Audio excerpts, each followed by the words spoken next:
Good morning. I went to sleep last night so very comfortable with the words I'd written for this morning's meditation. I woke up this morning very uncomfortable with the words I had written. My intentions were good, but the words didn't feel right. So I hope we can move through with a few scribbles on a piece of paper and some impromptu insertions. I'm really glad that Brad has started this brief series on ritual. In recent months, I've tried to think of ways that I can make a sort of personal ritual that would help me. Well, I admit I have a pretty extreme case of monkey mind. We've all heard of that, where your brain is always going off somewhere where it isn't helpful. Don't ask my wife anything about this. So I have thought about personal type rituals for a bit, and so I've, for a month or more, tried to incorporate a few simple things into what I do each day that might keep my brain on track and emotions calm. Does anybody else here have monkey mind ever? Yeah, I see quite a few hands. So this is what I've been trying to do. I think of it as an experiment. And here's the first thing I'll talk about. Every morning at 8 o'clock in the morning, I go into my office and I stand before a window that faces across the street, across a long, now green lawn, and a nice looking little house. And having looked there, I do some pretty simple standing up exercises.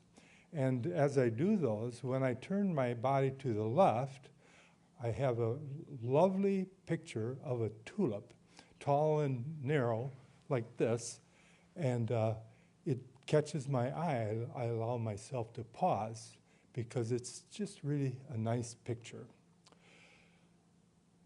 Doing those stretches takes about 3 minutes.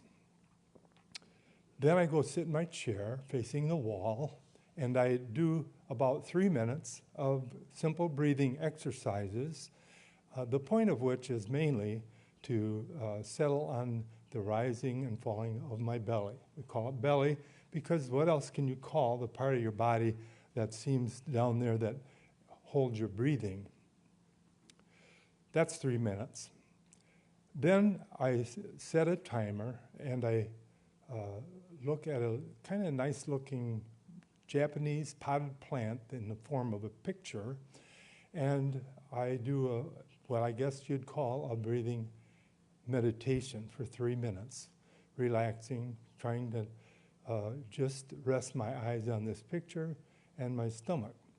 That's 3 minutes. So about 9 minutes of personal practice of the ritual sets me up for that whole morning. Usually, sometimes I'm not in too good a shape half an hour later, but sometimes I'm in pretty good shape for a whole morning.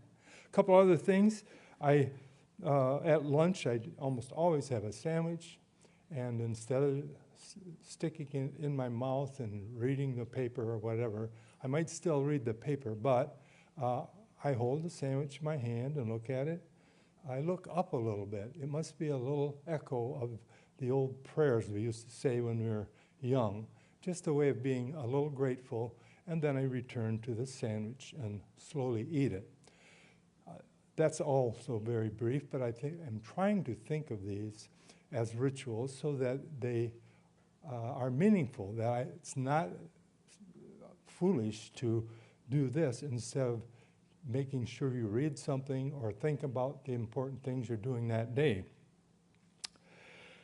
So I think you could probably think of things like this pretty easily. You could think of, well, in the morning maybe you get a cup of tea or a cup of water at a certain time. That would be a great time. I just was mentioning to Dick a little bit ago about the Japanese tea ceremony, which is a very elaborate sort of thing. No, not necessary. Just look at what you're going to drink, appreciate your hand holding it, and drink. It's a break from whatever your brain has been doing. Or you might have a favorite window that looks out on something attractive. And if you have a certain time of day that works for you, just step out there, take 1 minute, and let everything else go, and gently rest your eyes on that picture you see. So I think it's pretty simple, and that's what I need.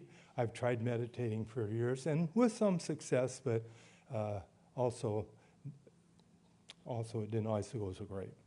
So I just think it works for me. It's something I intend to keep doing. I think of it very much as an experiment.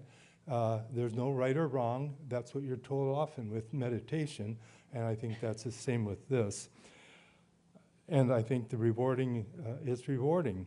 I think a couple of the main points is to have a certain time each day so that you're consistent, and keep it brief so that's really easy and doesn't intrude on other things. We're all busy, and it's hard to consistently do something good for ourselves, and I've found that this works well for me. I'd like to end with a quote from Lori Duchesne. There is something deeply calming about doing ordinary things without rushing, or telling yourself you should be doing something else. Namaste.